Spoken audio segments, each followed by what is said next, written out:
କ'ଣ ଫଳ ମାନେ ତମାନେ ସବୁ ଆସିଗଲ? ଆରେ ଆମ୍ବ, ତୋର କାହିଁ ମନ ଦୁଃଖ, କ'ଣ ହେଇଛି?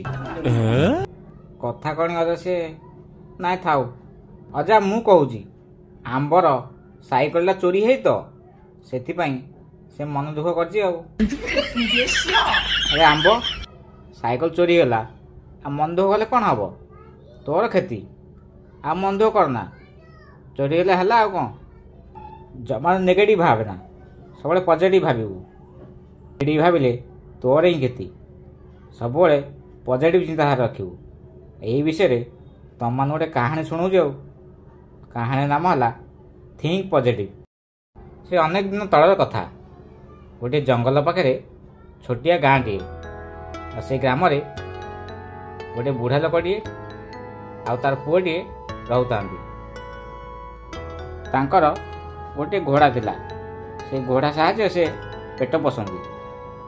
ଆଉ ସେ ବୁଢ଼ା ଲୋକଟିର ପୁଅ ସବୁଦିନ ଜଙ୍ଗଲକୁ ସେ ଘୋଡ଼ାକୁ ଚରାଇବାକୁ ନିଏ, ଆଉ ସନ୍ଧ୍ୟାବେଳେ ଘରକୁ ଫେରାଇ ଆଣେ। ଦିନକର କଥା, ସେ ବୁଢ଼ା ଲୋକଟିର ପୁଅ ଜଙ୍ଗଲକୁ ଘୋଡ଼ା ଚରାଇବା ପାଇଁ ନେଇଛି, ହେଲେ ସେ ଦିନରେ ଶୋଇପଡ଼ିଛି। ଆଉ ସେହି ସମୟରେ ଘୋଡ଼ାଟି କୁଆଡ଼େ ଚାଲିଯାଇଛି। ଆଉ ତା ନିଦ ଭାଙ୍ଗିଲା ପରେ ସେ ଘୋଡ଼ା ସେ ବହୁତ ଖୋଜିଲା, ଆଉ ଘୋଡ଼ାକୁ କେଉଁଠି ପାଇଲା ନାହିଁ। ଆଉ ସନ୍ଧ୍ୟାବେଳେ ଘରକୁ ଫେରିଗଲା। ଆଉ ଘରକୁ ଯାଇ ତା ବାପାକୁ କହିଲା, ବାପା ଘୋଡ଼ାଟି କେଉଁଠି ହଜିଯାଇଛି, ମୁଁ ତାକୁ ବହୁତ ଖୋଜିଲି କିନ୍ତୁ କେଉଁଠି ପାଇଲି ନାହିଁ।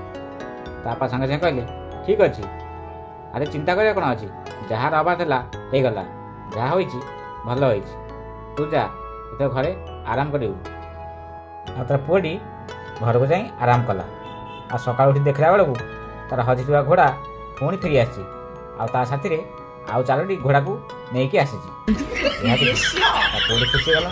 ଆଉ ବାପାକୁ ଯାଇ ସାଙ୍ଗେ ସାଙ୍ଗେ କହିଲା, ବାପା ଆମ ହଜିଥିବା ଘୋଡ଼ା ପୁଣି ଫେରି ଆସିଛି, ଆଉ ତା ସାଥିରେ ଆଉ 4ଟି ଘୋଡ଼ାକୁ ଆଣିକି ଆସିଛି। ତା ବାପା ଖୁସି ହେଇଗଲେ, କହିଲେ ଦେଖିଲୁ ତୁ ନେଗେଟିଭ୍ ଭାବୁଥିଲୁ କିନ୍ତୁ ପଜିଟିଭ୍ ହେଇଗଲା। ତେବେ ଦୁଃଖରେ ନେଗେଟିଭ୍ ଭାବିବୁନୁ, ସବୁବେଳେ ପଜିଟିଭ୍ ଭାବିବୁ। ଆଉ ତୁ ଏଇ 4ଟି ଘୋଡ଼ାକୁ ନେଇକି ଯା, ସାଙ୍ଗେ ସାଙ୍ଗେ ଟ୍ରେନିଂ ଦେବୁ। ସେମାନେ ଜଙ୍ଗଲରେ ଥିଲେ ନା, ଘରକୁ ଆସିଲେ ତାଙ୍କୁ ଟ୍ରେନିଂ ଦେବୁ। ଆଉ ସେ ବୁଢ଼ା ଲୋକଟେ ପୁଅଟି ସାଙ୍ଗେ ସାଙ୍ଗେ 4ଟି ଘୋଡ଼ାକୁ ନେଇ ଜଙ୍ଗଲକୁ ଟ୍ରେନିଂ ଦେବା ପାଇଁ ନେଇଗଲା। ଆଉ ସେ ବୁଢ଼ା ଲୋକଟେ ପୁଅ ଘୋଡ଼ାମାନଙ୍କୁ ଟ୍ରେନିଂ ଦେବା ସମୟରେ ଘୋଡ଼ାରୁ ଖସି ପଡ଼ିଲା, ଆଉ ତା ଗୋଡ଼ରେ ବଡ଼ ଆଘାତ ଲାଗିଲା। ଆଉ ସେ ପୁଅଟି ଘରକୁ ଆସିଲା, ଆଉ କହିଲା, ବାପା ମୁଁ ଘୋଡ଼ାରେ ଗଳି ପଡ଼ିଲି, ମୁଁ ଆଉ ଚାଲିପାରୁନି, ମୋ ଗୋଡ଼ରେ ବଡ଼ ଆଘାତ ଲାଗିଯାଇଛି। ବାପା ସାଙ୍ଗେ ସାଙ୍ଗେ କହିଲେ, ଏଥିରେ ମନ ଦୁଃଖ କରିବା କ'ଣ ଅଛି, ଯାହା ହେବ ଭଲ ହେବ, ଯାହା ହୋଇଛି ଭଲ ବି ହୋଇଛି, ତ ଭାବିବାର କ'ଣ ଅଛି, ସବୁବେଳେ ପଜିଟିଭ୍ ଭାବିବୁ। ଆଉ ତାର 2-4 ଦିନ ପରେ ସେଇ ଗାଁର ମୁଖିଆ ଗୋଟେ ଖେଳର ଆୟୋଜନ କଲେ। ଆଉ ସେଇ ଖେଳରେ ସମସ୍ତ ପିଲାମାନଙ୍କୁ ଡାକିଲେ। ଆଉ ଏଇ ବୁଢ଼ା ଲୋକଟିର ପୁଅର ଗୋଡ଼ରେ ଆଘାତ ଲାଗୁଥିବାରୁ ସେ ଆଉ ଖେଳକୁ ଯାଇପାରିଲାନି। ଆଉ ବାକି ସବୁ ପିଲାମାନେ ଗାଡ଼ି କରି ଘରୁ ବାହାରିଗଲେ।